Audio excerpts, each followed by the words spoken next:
Morning. Almost 3:30. Just getting here to the farm. We already went and checked the hay. It's a little bit dry. We're waiting on a little bit more dew to come in, so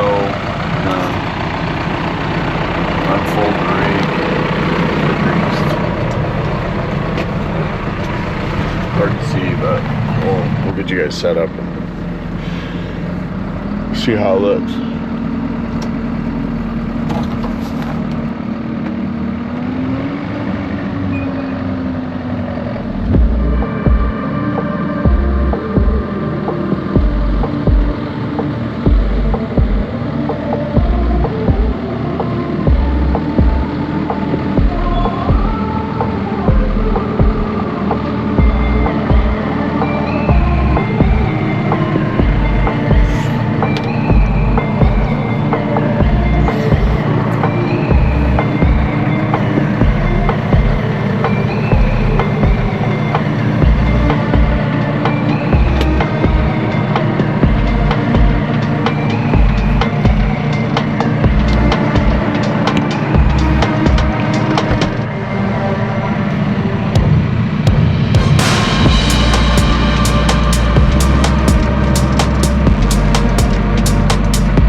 Not sure how well you guys can see, but we are raking right now.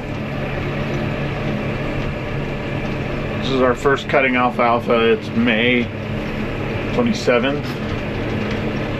It's our first field we're raking. It was cut on Wednesday, I think. I'm trying to remember. No, it was cut on Thursday.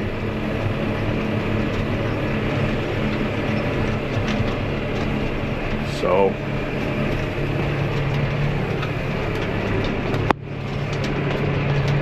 try and turn around, just do two things at once here. Don't have enough hands, so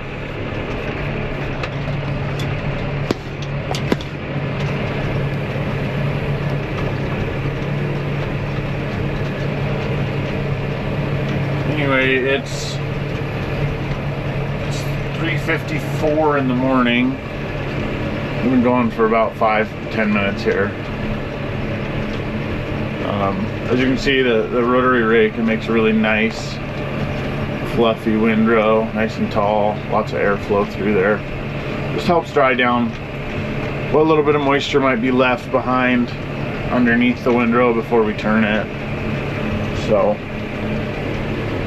that's what we're doing. Tomorrow we'll come and bale this up in a big bale. So trying to make some nice dairy quality, test hay, which it should be. It's cut at the right maturity level, and just got to make it nice. It should be good. So we're gonna do some raking and we'll check back in with you guys in a bit.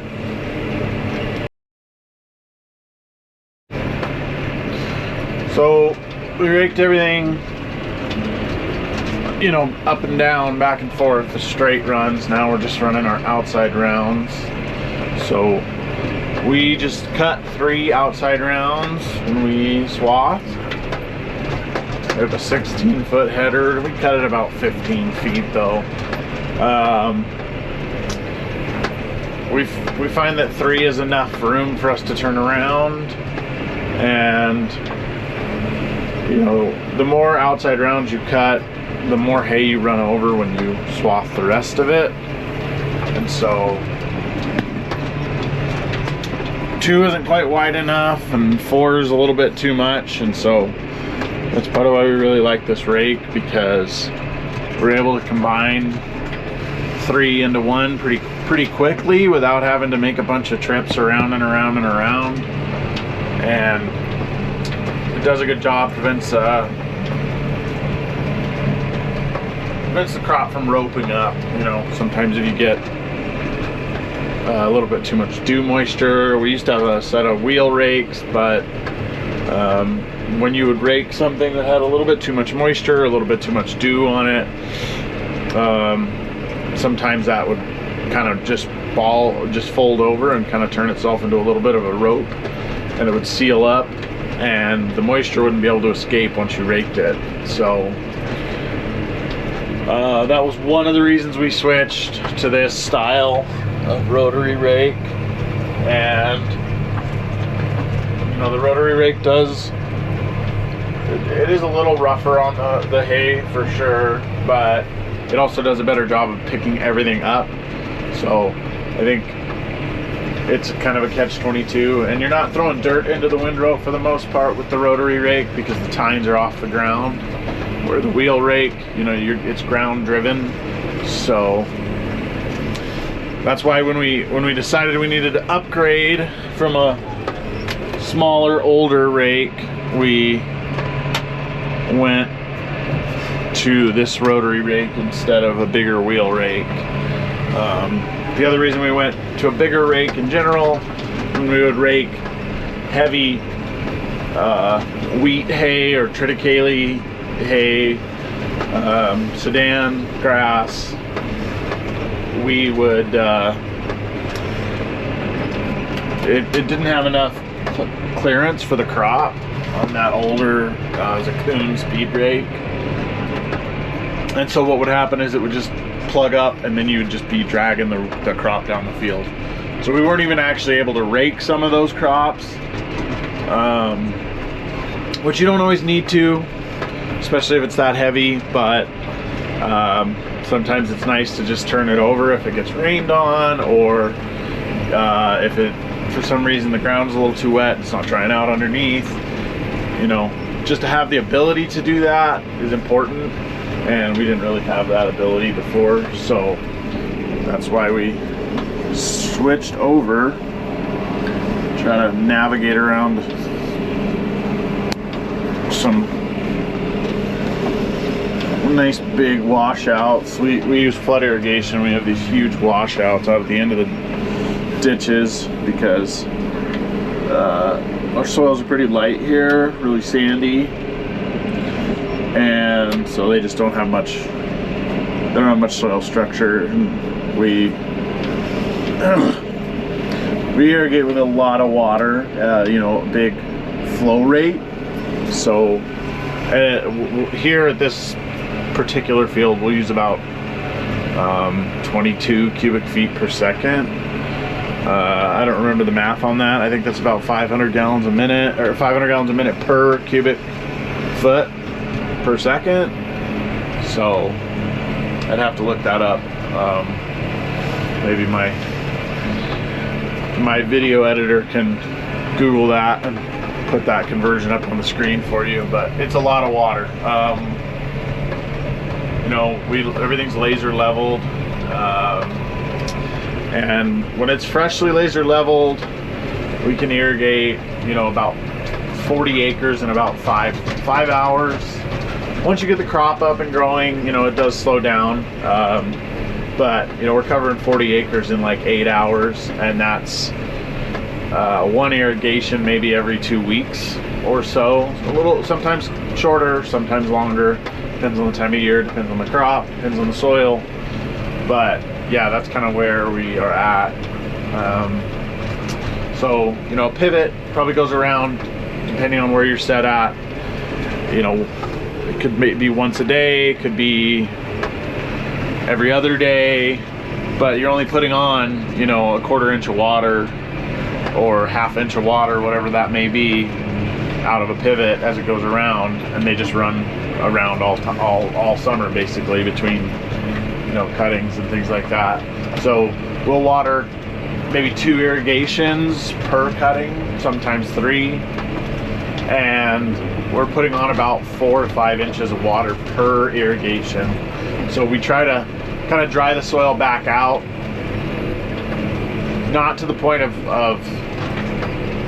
wilting, but you know, the sandier spots in the fields are definitely starting to show signs of moisture stress. And then when we irrigate, it fully recharges that profile, and that's kind of how we irrigate. You know, we have a reservoir for the whole irrigation district, and then there's distribution canals. Everything is gravity fed. There's no pumps, there's no electricity involved. So it's kind of old, but it is cheap, and you know, it seems to do a pretty good job as far as meeting the requirements of the plants. So kind of went on a little tangent there, but yeah, so that's why we have those big washouts. We've got to rake around them. We're finishing up. It is 5 a.m. The sun is just starting to peek out. I don't know if you can see that. Let me turn the headlights off. So the sun is just now starting to come up. I'm gonna go drink some coffee, have some breakfast, and then get started on the rest of the day. I'm not sure what I'm gonna do today. I think a dairyman we work with is gonna come plant some corn today. Get that in the ground, get some water ordered for that, and get started on our corn crop for the year. We've got about almost 60 acres of corn going in, so that'll be nice. I always like growing corn. It's fun. I like to see a different crop rather than just alfalfa and wheat or triticale, whatever it may be. We didn't grow corn until pretty recently. We just started growing corn about 3 years ago, but it's a fun crop, and it's always exciting to see, you know, big 12-foot tall corn plants. So talk to you later.